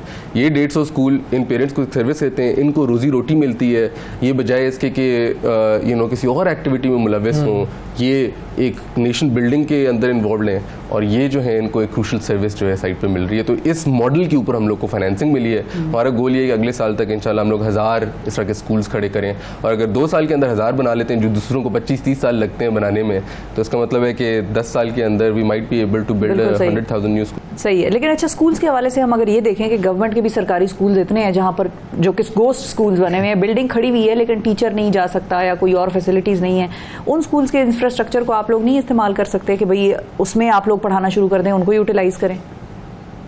सो दोनों को मैं टैकल करता हूँ। एक तो पाकिस्तान को रियल एस्टेट का बहुत शौक है, राइट, ये हमारी एक फेवरेट पास टाइम है। रियल एस्टेट पाकिस्तान में बेतहाशा है और स्पेयर भी है। आपको पता है ये जो एंटरप्रेन्योर स्कूल खोलते हैं इनमें से इंफ्रास्ट्रक्चर हम कोई भी नहीं प्रोवाइड करते। अगर हम इंफ्रास्ट्रक्चर बनाने पे लग गए तो फिर तो बहुत देर लग जाएगी। या अपने घरों में, अपने घर के पास कोई रेंटल बिल्डिंग के अंदर कोई अपना मकान है जिसके अंदर 2 कमरे खाली हैं, उसके अंदर स्कूल खोल लेते हैं। So we don't take on that infrastructure cost, but public is the most interesting. Tele school जो लॉन्च हुआ था कोविड के दौरान, वो हमने उससे 2 साल पहले ये टीवी पे ब्रॉडकास्टिंग का शुरू किया था। फिर जब टेली स्कूल आया तो ये पब्लिक गवर्नमेंट ने इसको टेकअप कर लिया। यही प्रोग्राम जो हम लोग प्राइवेट स्कूलों में करते हैं, ये फेडरल हुकूमत में वसीम अजमल साहब और उनकी टीम ने 6 पब्लिक स्कूल्स के अंदर इसको पायलट किया। और हमारे बड़े खदशे थे। हमने कहा पब्लिक स्कूल की टीचर को तो कभी आप चेंज नहीं कर सकते, उसको इंसेंटिवाइज नहीं कर सकते। आपको पता है वो 6 पब्लिक स्कूल्स हमारे सारे पोर्टफोलियो स्कूल्स में से टॉप परफॉर्मर थे। उसकी टीचर सबसे ज़्यादा इंगेज थी, उसकी टीचर सबसे ज़्यादा इस्तेमाल करते थे, उसके टीचर सबसे ज़्यादा बच्चों को फ़ायदा पहुंचा रहे थे। तो एक मिथ हमारे लिए बहुत बड़ा शैटर हुआ कि पब्लिक स्कूल्स में नहीं हो सकता। अब हम इसको लाहौर में भी Quaid-e-Azam academy of education development जो कि लाहौर में और पंजाब में सारी टीचर्स की ट्रेनिंग करता है, उनके साथ मिलकर पब्लिक स्कूल्स में रोल आउट कर रहे हैं। खैबर पख्तूनख्वा में DPD जो टीचर्स की ट्रेनिंग कराता है उसके साथ मिलकर सारी टीचर्स के लिए रोल आउट कर रहे हैं। तो ख्वाब ये है कि अगर वाकई सच है ये कि आपने मुल्क के तालीमी निज़ाम को चेंज करना है by the time you done, तो पब्लिक और प्राइवेट को एक साथ लेके चलना होगा। बिल्कुल वेरी इंपॉर्टेंट, बिल्कुल वेरी इंपॉर्टेंट। बहुत शुक्रिया अदा करेंगे। हारून यासीन नाज़रीन हमारे साथ मौजूद थे, तालीमाबाद के बानी, और आपने देखा और सुना कि तालीम को कैसे बेहतर बना रहे हैं। अपनी तौर पर खुद भी कोशिश करें कि तालीम के शोबे को बेहतर बनाने के लिए थोड़ा बहुत काम कहीं ना कहीं करते रहें। वक्फा लेते हैं, वक्फे के बाद दोबारा हाजिर होते हैं। सुबह सवेरे पाकिस्तान। Welcome back. सुबह सवेरे पाकिस्तान में एक मरतबा फिर खुशामदीद। 10 अक्टूबर आज है जी वर्ल्ड मेंटल हेल्थ डे, और मेंटल हेल्थ यानी कि दिमागी सेहत का दिन आज मनाया जा रहा है। इसका मकसद बुनियादी तौर पर यह होता है कि जो दिमागी अमराज हैं उनके हवाले से लोगों में आगाही फराहम की जाए, और बुनियादी तौर पर जो एक डर है हमारा कि हम किसी भी शख्स को अगर साइकोलॉजिस्ट या साइकियाट्रिस्ट के पास जाता हुआ देखते हैं तो हम समझते हैं कि बस अब ये दिमागी तौर पर ये ख़त्म हो चुका है, एक टैबू है जिसके ऊपर हमने बात करनी है। हमारे साथ मौजूद हैं साइकियाट्रिस्ट डॉक्टर इफ्तिखार बरनी साहब। अस्सलाम वालेकुम सर। वालेकुम अस्सलाम। बहुत शुक्रिया सर, आपने वक्त निकाला प्रोग्राम के लिए। आज के दिन की मुनासबत से इस साल का सबसे पहले तो थीम बता दीजिए कि थीम क्या है मेंटल हेल्थ डे की। जी बहुत शुक्रिया, मैं शुक्रगुजार हूँ कि आपने अपने मोतबर चैनल पे मुझे गुफ्तगू करने का मौका फराहम किया। थीम बताने से पेशतर मैं ये अर्ज़ करूँगा कि आपने जैसे शुरू में फरमाया कि दिमागी अमराज का दिन है, थोड़ा सा फ़र्क होता है दिमागी अमराज और नफ्सियाती अमराज। जी जी जहनी कह सकते हैं, बाकी दिमागी अमराज वो ज़रा न्यूरोलॉजिकल डिसऑर्डर्स कहलाते हैं, वो फिजिकल और साइकेट्रिक डिसऑर्डर नफ्सियाती अमराज। तो उसका ये आलमी दिन है। और जहाँ तक थीम की बात है तो हर साल ही एक थीम जो है दिया जाता है, जो जब भी ये दिन मनाया जाता है। तकरीबन 1992 से इस दिन का बाकायदगी से मनाने का आगाज़ हुआ था, तो अब 30 साल से ऊपर गुजर चुके हैं और ये दिन मनाया जा रहा है। पिछले साल का थीम भी बड़ा अहम था 2022 का, और वो थीम ये था कि तमाम लोगों की जहनी सेहत और उनकी सलामती को अव्वलीन तरजीह देनी चाहिए। अच्छा। और ये जाहिर है कि पूरी दुनिया को मुखातिब करके ये पैगाम दिया गया था।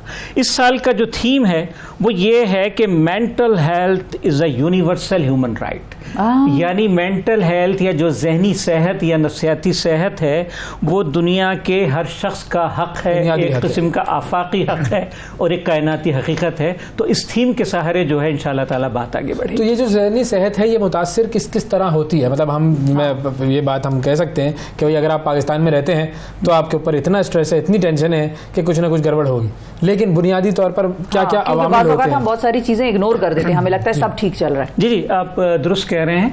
लेकिन अवामिल से पहले मेरा ख्याल है हमें ये समझ लेना चाहिए कि जहनी सेहत होती क्या है। होती क्या है, चले ये बिल्कुल। हाँ, देखिए एक बड़ा मशहूर शेर है और वो बिल्कुल ज़रबुल मसल बन चुका है, यानी सेहत के हवाले से अगर कहा जाए कि तंग दस्ती अगर ना हो सालिक, तंग दस्ती अगर ना हो सालिक, तंदुरुस्ती हजार नेमत है। अब इसमें मैंने जो शायर का नाम इस्तेमाल किया है वो सालिक है। अक्सर लोग इसको गालिब का शेर समझते हैं, ये गलतफहमी है। ये एक गुमनाम से शायर थे मिर्ज़ा कुर्बान बेग सालिक, उनका ये शेर है और इन्होंने इसमें सेहत का या तंदुरुस्ती का एक तस्वुर पेश किया है कि वो बड़ी अहम होती है और अगर गुर्बत ना हो तो और ज़्यादा अच्छी लगती है। बिल्कुल। अब बात यह है कि इन्होंने भी जो सेहत का तस्वुर पेश किया है वो बड़ा महदूद तस्वुर है। गुर्बत और पैसे से गुर्बत के अलावा आप ये देखें कि इन्होंने दुरुस्ती की बात की है, तन और दुरुस्ती, बिल्कुल, यानी इंसान का जिस्म जो है वो ठीक होना चाहिए।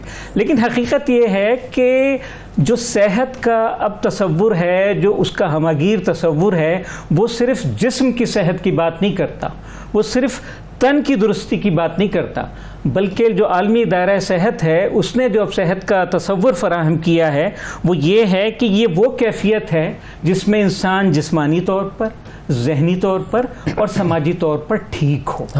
यानी ये तीन मुख्तलिफ तनाजुर हैं और इन तीनों तनाजुर में हमें एक इतदाल चाहिए होता है, एक तवाजुन चाहिए होता है।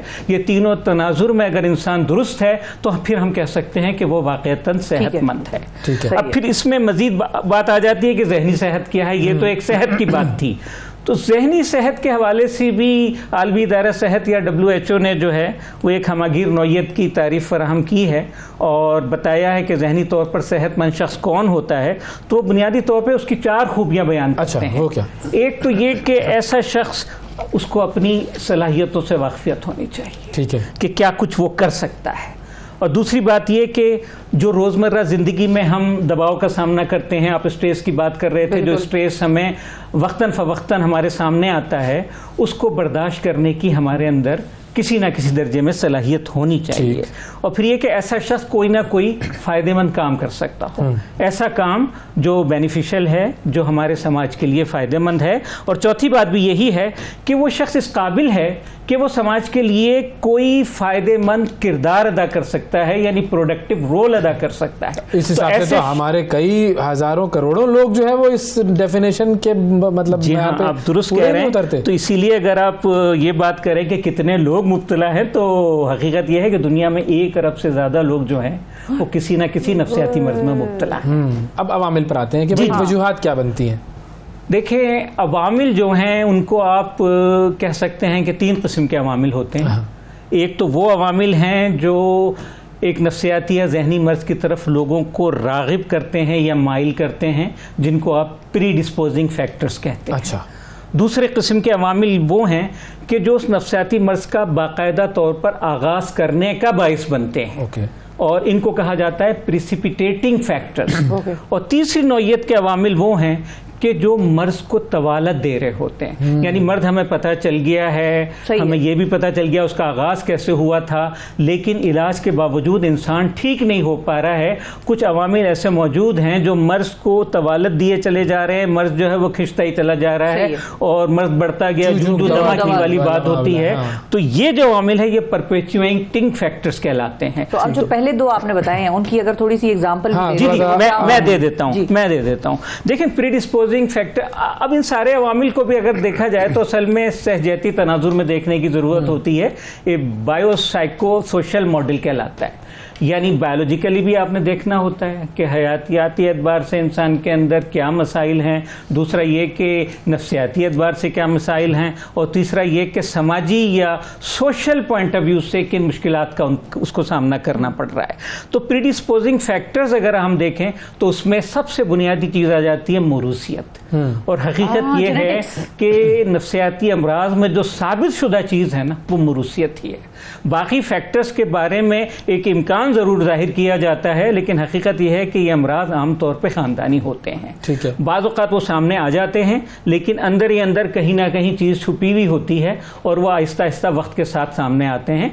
यानी इंसान की पैदाइश से आप समझ लें कि मामला शुरू हो जाता है, फिर उसमें उसके माहौल का भी दखल होता है, उसको कैसा माहौल मिल रहा है, उसमें स्ट्रेस फैक्टर फैक्टर्स कितने हैं, फिर उसमें यह भी देखा जाता है कि सोशली उसके साथ क्या मसाइल हैं, उसके पास कितने पैसे हैं, कितने लोग उसके साथ रहते हैं, वो शहर के किस हिस्से में रहता है। डाउनटाउन में रहने वाले लोगों को नफ्सियाती अमराज ज़्यादा होते हैं। इसी तरीके से जिन लोगों को दोस्तों का अच्छा हल्का अहबाब मैसर हो उनको ये अमराज कम होते हैं। तो ये सारी चीज़ें जो हैं प्रीडिस्पोजिंग फैक्टर्स कहलाते हैं।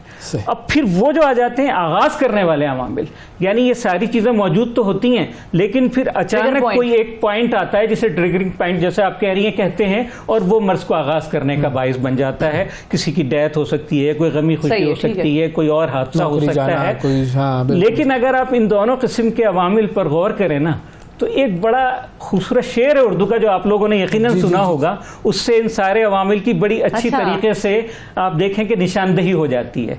शायर ने बड़ा खूब कहा है कि कुछ तो होते हैं मोहब्बत में जुनू के आसार, कुछ तो लोग दीवाना बना देते हैं, कुछ तो होते हैं मोहब्बत में जुनू के आसार, और कुछ लोग भी दीवाना बना देते हैं। यानी आपके अंदर भी छुपी हुई होती है कोई ना कोई चीज, और कुछ आपका माहौल और आपके इर्द गिर्द रहने वाले लोग जो है उसकी तरफ ले जाते हैं, और बिलाखिर जो है आप किसी को खुद पता लगता है कि वो नफ्सियाती मर्ज में मुब्तला हो रहा है, या लोग देखकर कुछ जज कर सकते हैं कि भाई कुछ सिम्टम नजर आ रहे हैं? ये आपने वाक़तन बहुत अच्छा सवाल किया है। इसमें दोनों बातें हैं, लेकिन होता यह है कि आदमी के अपने अंदर जब कोई चीज़ आती है तो वो बाज़ औक़ात उस पर तवज्जो नहीं दे पाता, तो इर्द गिर्द के लोगों को तवज्जो देने की ज़रूरत होती है। ये कुछ 5-6 अवामिल ऐसे हैं कि जिनके बारे में अगर हमें पता हो और ये तब्दीलियां अगर किसी शख्स में नज़र आ रही हों, जिनको आप अलार्मिंग साइंस कह सकते हैं या तंबीही अलामात कह सकते हैं, वो मैं आपके सामने अर्ज कर देता हूँ। एक तो ये कि एक शख्स में एकदम मामूल से ज़्यादा फ़िक्र पैदा हो जाए, बेचैनी पैदा हो जाए, खौफ पैदा हो जाए, वो आपको बहुत रेस्टलेस नज़र आए, बहुत घबराहट में मुब्तला नज़र आए, तो ये एक साइन है कि वो किसी नफ्सियाती मर्ज़ की तरफ जा रहा है। इसमें दूसरा मामूल ये हो सकता है कि हमारे जो मुख्तलिफ मामूलात होते हैं जिनके साथ सहारे हम अपनी ज़िंदगी गुजार रहे होते हैं, तो हम ये देखते हैं कि एक शख्स गैर ज़रूरी तौर पर जो है ना शक व शुबे की आदत में मुब्तला हो गया है। उसे बार बार शक हो रहा है। शक की कुछ भी नौयत हो सकती है, दूसरों के हवाले से भी हो सकती है, अपने हवाले से भी हो सकती है। दूसरों के हवाले से ये कि लोग मेरे दुश्मन हो गए, मुझे नुकसान पहुँचाना चाहते हैं, मेरे खिलाफ कोई साजिश हो रही है, और बाज़ औक़ात तो वो आलमी साजिश समझ रहे होते हैं कि मेरे खिलाफ कोई हो रही है। तो ये अगर शक व शुबे वाली बात लोगों में नज़र आए तो हमें थोड़ा चौकन्ना हो जाना चाहिए। फिर ये कि कोई शख्स हमें मुसलसल जो है गमज़दा या उदास नज़र आए, तो ये भी एक तब्दीली है कि ऐसा क्यों हो रहा है। और फिर इसी से मिलती जुलती एक और अलामत है कि किसी शख्स के मिजाज में हम गैर मामूली तब्दीली देखते हैं। कि अमूमी तौर पर उसका मिजाज कुछ और था और अब एकदम उसका मिजाज तब्दील हो गया है, और वो मिजाज जो है वो यासियत की तरफ भी जा सकता है, चिड़चिड़ापन या इरिटेबिलिटी या गुस्से की तरफ भी जा सकता है।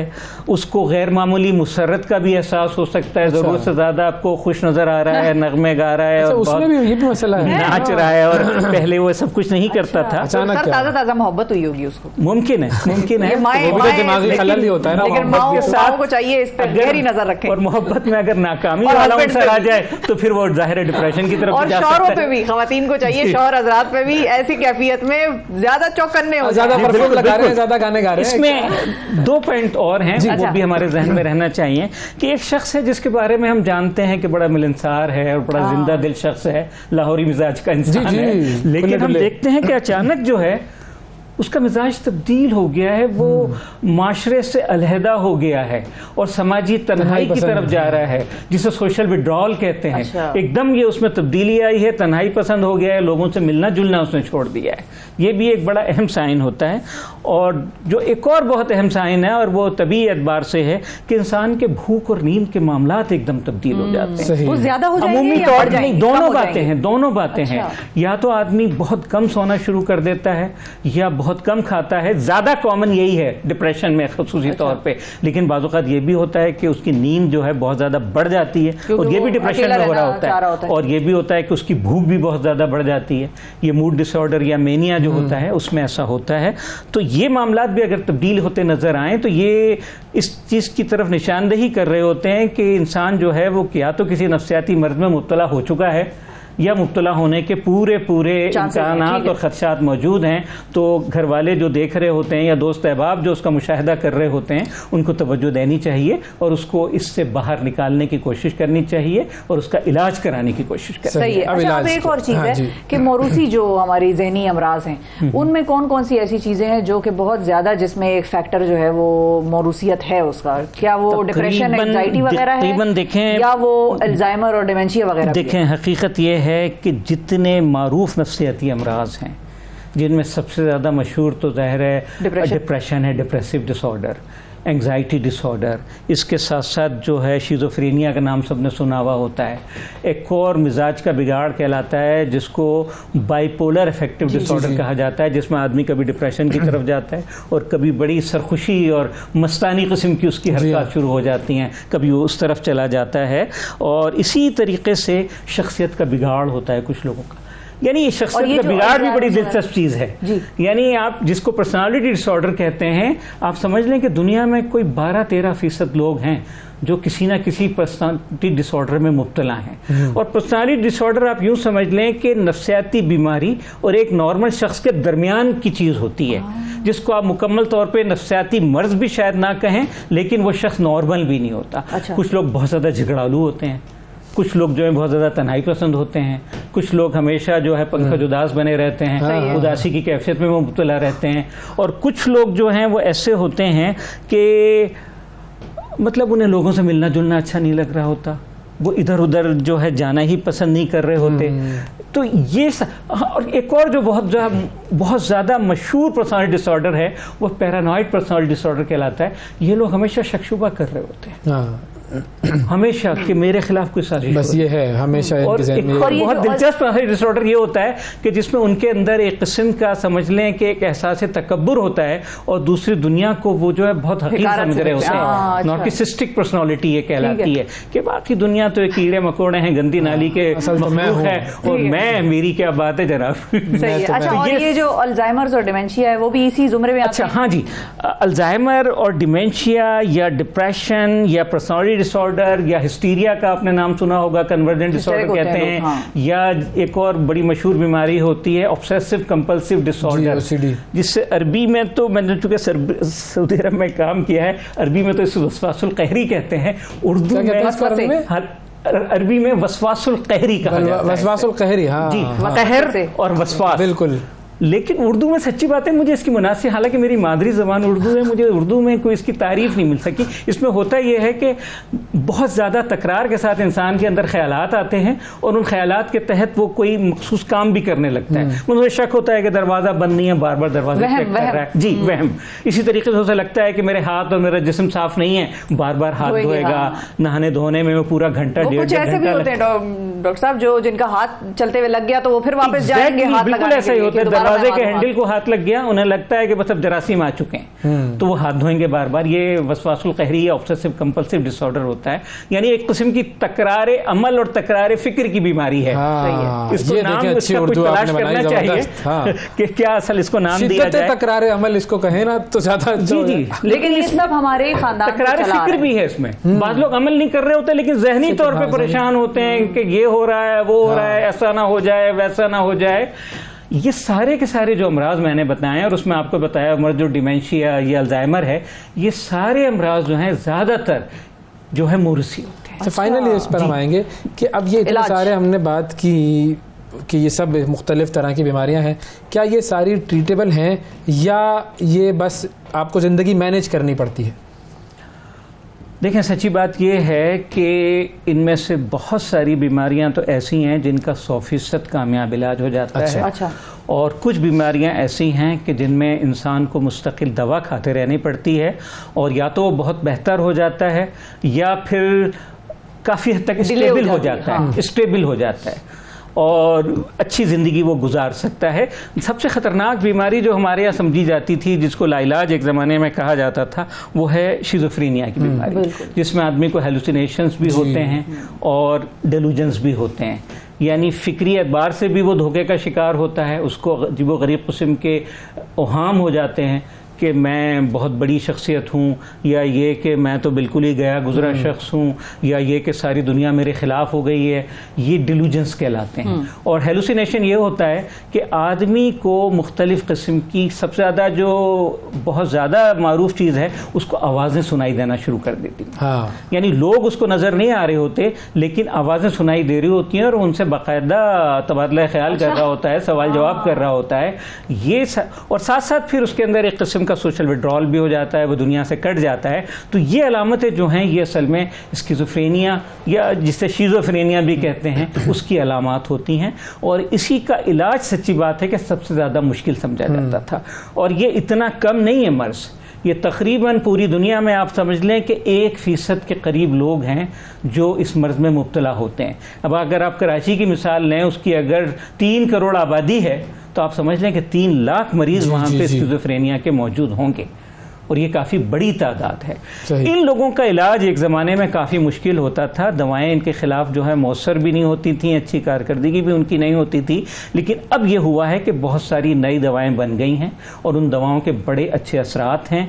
बस ये कि उनको बाकायदगी से खाना होता है। ऐसे मरीजों को दवा देना एक बड़ा मुश्किल काम होता है। कैसे करें कि आपको इलाज जी, चाहिए। आप दुरुस्त कह रही हैं। और खैर अब ऐसे इंजेक्शन भी आ गए हैं कि जो महीने में एक दफ़ा दे दिया जाए या 15 दिन में एक दफ़ा दे दिया जाए तो भी उससे गुजारा हो जाता है। तो इन दवाओं से बहुत हद तक स्किज़ोफ्रेनिया जो है उसका इलाज भी हो जाता है, लोग बिल्कुल ठीक भी हो जाते हैं, या कम से कम बहुत बेहतर हो जाते हैं और एक अच्छी ज़िंदगी गुजारने के वो काबिल हो जाते हैं। बहुत शुक्रिया अदा करेंगे डॉक्टर साहब, वक्त दिया आपने। वाकई बड़ा अहम मौजूद है, उस पर मज़ीद भी हम बात करते रहेंगे, क्योंकि इंसान की जहनी सेहत जो है वो जब कंबाइन बहुत सारे लोगों की जहनी सेहत होती है तो फिर वो एक कौमी सेहत बन जाती है, और वो कौमी सेहत एक ऐसी चीज़ है जिससे कौमें अपने आप को भी बेहतर कर सकती हैं। तो ये इंडिविजुअल से माइक्रो से मैक्रो की तरफ जाने का ये सफ़र है। जहनी सेहत का ख्याल रखिए, और आज के प्रोग्राम में इतना ही। आपसे कल फिर मुलाकात करेंगे, उस वक्त तक के लिए इजाज़त दीजिए। अल्लाह हाफिज़।